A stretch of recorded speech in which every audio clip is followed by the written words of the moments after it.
अच्छा जी, ये latest attempt में सवाल आया था एक IAS 38 का। तो कुछ बच्चों के दिल में ख्वाहिश होगी कि इसको भी डिस्कस कर लें। उस ख्वाहिश का अभी तक उन्होंने इजहार तो नहीं किया मेरे से, लेकिन दिल को दिल से राह होती है, इसलिए क्वेश्चन नंबर 2। तो नहीं, 2 नहीं, लेटेस्ट अटैम्प्ट में ये क्वेश्चन था, क्वेश्चन नंबर 2 ही था। ठीक है, सितंबर 2022 का क्वेश्चन नंबर 2, क्वेश्चन 2।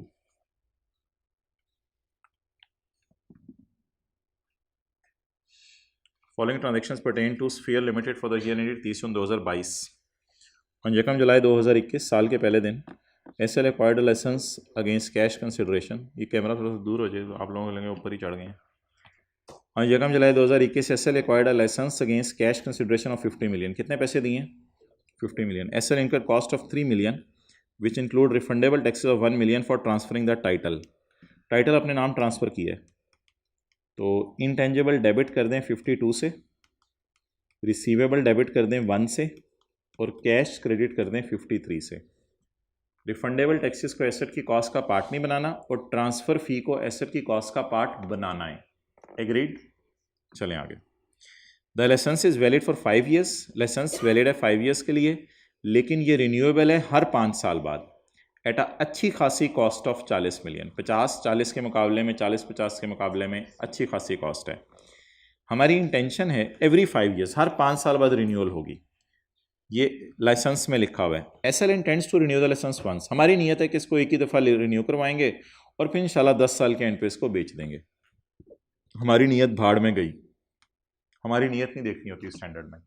स्टैंडर्ड में डिसाइडिंग फैक्टर हमारी नीयत नहीं है। स्टैंडर्ड के अंदर डिसाइडिंग फैक्टर है कि रिन्यूअल कॉस्ट मिनिमल है या नहीं, क्योंकि सर्कमस्टांसिस 5 साल में बदल सकते हैं, हमारी नीयत भी बदल सकती है। हम कहें इंटेंजिबल की हमें ज़रूरत ही नहीं, इसलिए रिन्यूअल को फारग करें। रीज़न लिख के आएंगे पेपर में, the renewal cost is significant. That's why मैंने रिन्यूअल पीरियड को इग्नोर किया। महंगी रिन्यूअल में मैंने कहा था रिन्यूअल पीरियड को इग्नोर करना है, सवाल की बातों में नहीं आना। इस तरह का ना मैंने आपको एक सवाल कराया था, लिख लें। क्वेश्चन बैंक का क्वेश्चन 7, क्वेश्चन बैंक का क्वेश्चन 7 करवाया था आपको, ज़ीब्रा लिमिटेड वाला।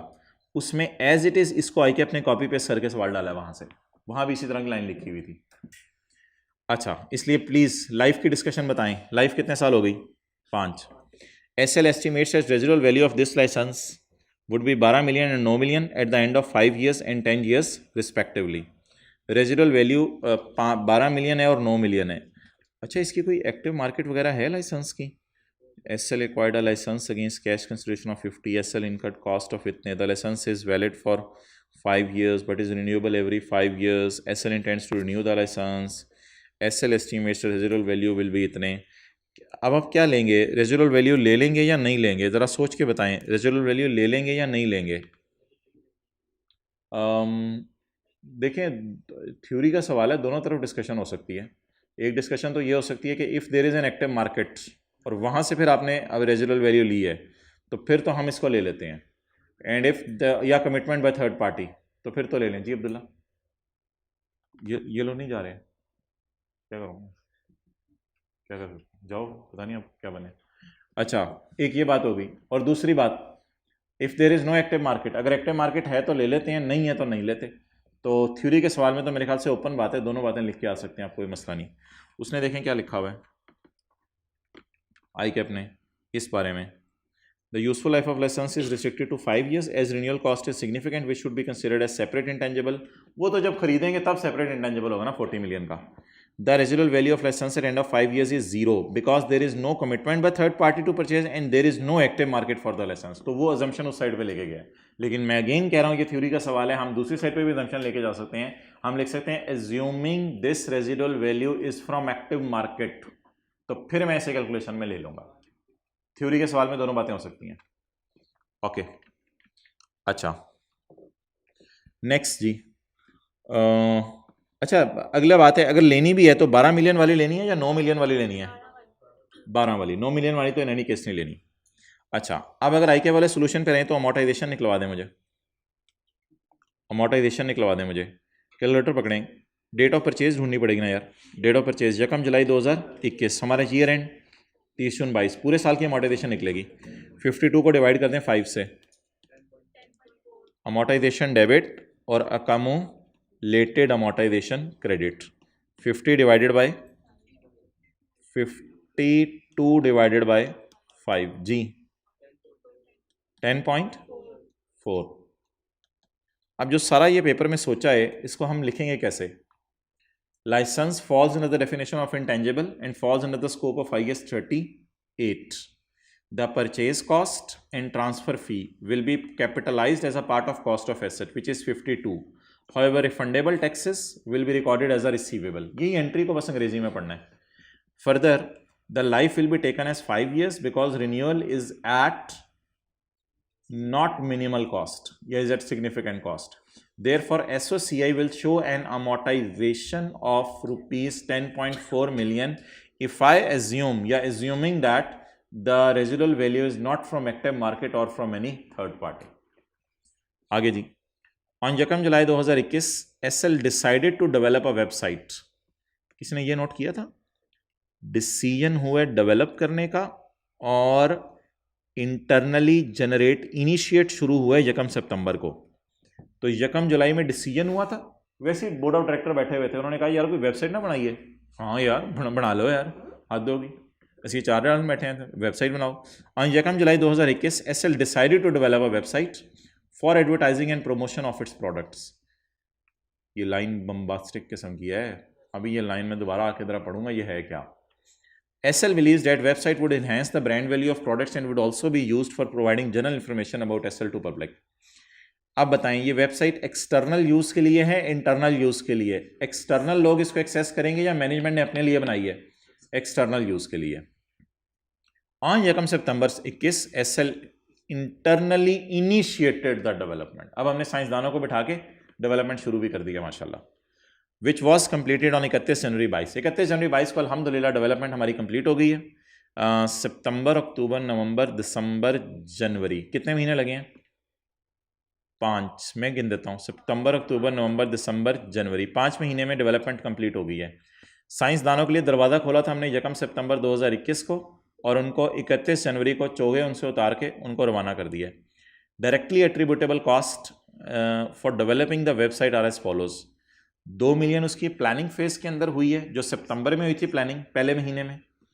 फिर 7 मिलियन वेब सर्वर एक्वायर किए हैं. भाईजान ये टेंजेबल होता है, ये टेंजेबल होता है. इस पे IAS 16 लगेगा. टेंजेबल के स्पेलिंग भी गलत लिख दी है मैंने. इस पे IAS 16 लगेगा. वेब सर्वर आपने एक्वायर किया अक्टूबर 2021 में. इसकी डेप्रिसिएशन की डिस्कशन भी हो सकती थी, लेकिन अभी सवाल के अंदर जो है वो इसकी लाइफ अवेलेबल नहीं है. ₹3 मिलियन फॉर कंटेंट डेवलपमेंट नवंबर और दिसंबर. नवंबर और दिसंबर के अंदर कंटेंट डेवलपमेंट हुआ वेबसाइट का. और 1 million annual website hosting fees. भाईजान जब फीस एनुअल है तो ये तो है ही खर्चा, तो इसकी तो डिस्कशन ही नहीं करनी कैपिटलाइज होगा या नहीं. अगर सवाल में ये लाइन ना लिखी होती जो मैं मिटा रहा हूं तो ये चीज एक्सपेंस में जानी थी. ये पहला बुलेट एक्सपेंस में जाना था, तीसरा बुलेट कैपिटलाइज होना था और दूसरा बुलेट कैपिटलाइज होना था IAS 16 में. और पहला बुलेट एक्सपेंस में जाना था और तीसरा बुलेट कैपिटलाइज होना था. अभी मेरे पास टाइम नहीं है. अगर मेरे पास टाइम होता तो मैं आपको IAS 38 खोल के दिखाता और उसमें मैं SIC 32 में जाता और SIC 32 में जाकर मैं आपको ये दिखाता कि प्लानिंग फेज़ के ख़र्चे को हम जो है वो मेरे पास टाइम है गालिबन, हम पहुंच गए इधर. प्लानिंग फेज़ के ख़र्चे को एक्सपेंस में डालते हैं और कंटेंट डेवलपमेंट के साथ क्या सलूक किया जाता है, IAS 38 के मुताबिक इसको कैपिटलाइज किया जाता है. ये सारी डिस्कशन थी. अनलकीली हमारी वेबसाइट जो है वो वेबसाइट सिर्फ इस मकसद से है कि प्रमोशन करें. इन सारी बातों को भाड़ में डालें. प्लानिंग फेज़ भाड़ में गई, डेवलपमेंट फेज़ भाड़ में गई, application, graphical development, design, content development भाड़ में गया. सब फारग करें क्योंकि हमारे जो कॉन्सेप्ट ICAP ने टेस्ट किया था वो ये वाला पैरा टेस्ट किया था. If a website is developed solely for promoting its own products then entity will not be able to demonstrate how it will generate benefits. ये एक एडवर्टाइजमेंट टाइप के लिए वेबसाइट बनी है सिर्फ. All expenditure on such website should be recorded as an expense, सारा का सारा खर्चा एक्सपेंस में जाएगा, चाहे अच्छी वाली डेवलपमेंट ही क्यों ना हो, ये भी एक्सपेंस में जाएगी। अगर मेरे पास टाइम होता तो मैं दिखा दिया। ओके,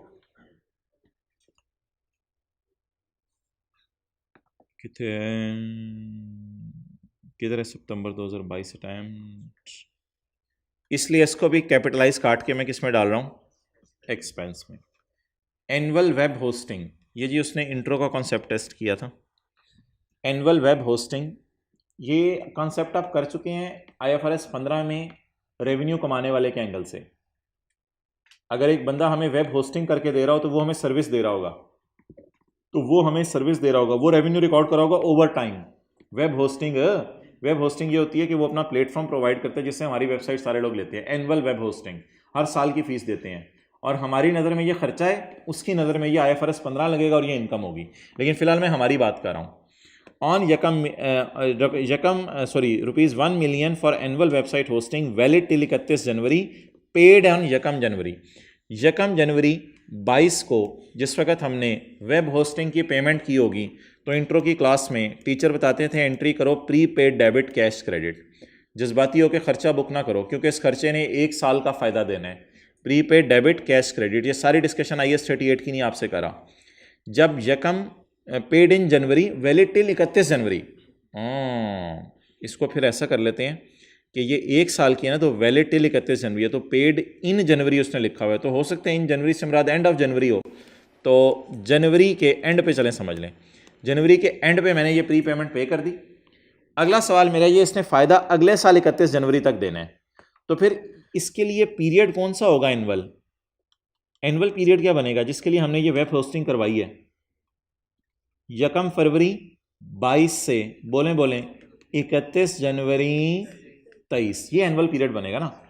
एंडिंग डेट उसने बता दी, एक बंदा साल बाद मर गया, मरने की डेट बता दे और ये बताए साल जिंदा रहा, तो फिर पैदा कब हुआ था? यकम फरवरी को। तो एनुअल होस्टिंग है यकम फरवरी को। सर यकम फरवरी से क्यों हमने एनुअल होस्टिंग बाय की? इसलिए कि 31 जनवरी को हमने साइंसदानों को निकाल दिया था और यकम फरवरी से हमने वेबसाइट इस्तेमाल करना शुरू कर दी थी। तो अब एनुअल होस्टिंग की पेमेंट की एंट्री हो गई prepaid debit cash credit, payment हो गई जनवरी में। अब जब ईयर एंड आएगा, तो ईयर एंड पे खड़े होके, जनवरी एंड में मैंने ये किया, 30 जून पे खड़े होकर मैं क्या करूंगा, इसमें से थोड़ा सा क्या बनाऊंगा, एक्सपेंस बनाऊंगा। एक अगर खर्चा है 12 महीने का तो मुझे दे दो 5 महीने का। बोलें जी, ओ बोल दो, तुसी कराचो बैठ के कैलकुलेटर नहीं फड़िया था, बोलो, ये लोग नहीं बोल रहे। 0.42 मेरा खर्चा बचेगा। That is the concept of intro और FR1 what ever you can say. जैसे रेंट एक्सपेंस होता है, मैं पूरे साल का किराया एडवांस में दे दूं तो खर्चा भी बुक करूंगा या थोड़ा सा प्रीपेड होगा? थोड़ा सा प्रीपेड होगा।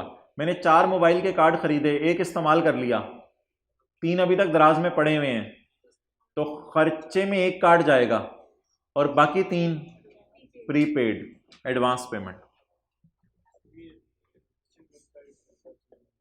हाँ किधर है, कहाँ लिखा, कहाँ हुआ है? ठीक है, इसी के साथ मैं पूछ लेता हूँ आपसे। अच्छा रजिस्टरिंग, हाँ, अच्छा, वो कौन सा पॉइंट है? किधर आ रहा है? ये वाला ना, ये ऑपरेशनल फेस का खर्चा है, इसको एक्सपेंस में डालना है, बिल्कुल एक्सपेंस में डालना है। मैं भी यही कह रहा हूँ, registering website with search engine, ये तो हमारा है ही नहीं खर्चा इस वक्त। वेबसाइट को सर्च इंजन होता है गूगल वालों को पैसे देना, ये भी गूगल वालों को एनुअल फीस टाइप देते होंगे, लेकिन ये रजिस्टरिंग वेबसाइट विद सर्वर नहीं है। ये क्या है? ये एनुअल होस्टिंग है। एनुअल होस्टिंग का ये मतलब है कि हमारा डाटा कहीं जाके सेव होगा और फिर लोग उसको इजीली एक्सेस करेंगे। इन सारी बातों को भाड़ में डालो। ये खर्चे ने फ़ायदा कितना अरसा देना है? 1 साल। और हमारे सवाल में कितना अरसा फ़ायदा दे दिया है? 5 साल। अच्छा, एक और चीज़ आपके जहन में आ सकती थी, वाइल्ड थॉट तो जहन में आ सकती है कि वेब सर्वर एक टेंजेबल है, टेंजेबल इनटेंजेबल को बनाने में हेल्प कर रहा है। तो अगर वेब सर्वर की लाइफ दी होती 10 साल, तो वेब सर्वर को डिवाइड करते 10 से और मल्टीप्लाई करते सितंबर, अक्टूबर, नवंबर, दिसंबर, जनवरी से, ताकि वेब सर्वर की इतने महीने की डेप्रिसिएशन वेबसाइट की कॉस्ट में कैपिटलाइज की जाती। अल्लाह का शुक्र है उसने वेब सर्वर की लाइफ नहीं दी थी, वरना हमने ये चक्कर भी खुदा ना खास्ता पेपर में कराना था। ये चक्कर इसलिए नहीं करना था कि जब वेबसाइट ही एक्सपेंस में जा रही है तो फिर वेबसाइट के हार्डवेयर यूज होने वालों की अमोर्टाइजेशन या डेप्रिसिएशन भी कैपिटलाइज नहीं होगी। तो वेब सर्वर की डेप्रिसिएशन क्यों नहीं कैपिटलाइज होगी in the cost of intangible? क्योंकि वेबसाइट खुद ही कहां जा रही है? एक्सपेंसेस में जा रही है। ओके, पढ़ें। As per IS 38, 5 million for planning and content development should be expensed out because website is developed primarily for promoting and advertising products and services. And SL will not be able to demonstrate how it will generate economic benefits. 7 million incurred for acquisition of web servers should be capitalized under PP and depreciated over useful life. Web hosting cost of 0.42 should be charged to P&L and remaining 5.58 will be recorded as a prepayment in balance sheet. देखते कहानी कैसे खींचता है वो। इसको P&L में ले जाओ तो बाकी को प्रीपेड में ले जाओ। सर ये तो इम्प्लाइड था, ये तो उसको पता ही होगा। उसको पता होगा, लेकिन आपने उसको बताना है कि आपको पता है। तो ये P&L में चला गया और बाकी कहाँ चला गया? प्रीपेमेंट में चला गया। चलो यार, बस इतनी सी बात करनी थी। क्लोज करो, क्लोज करो।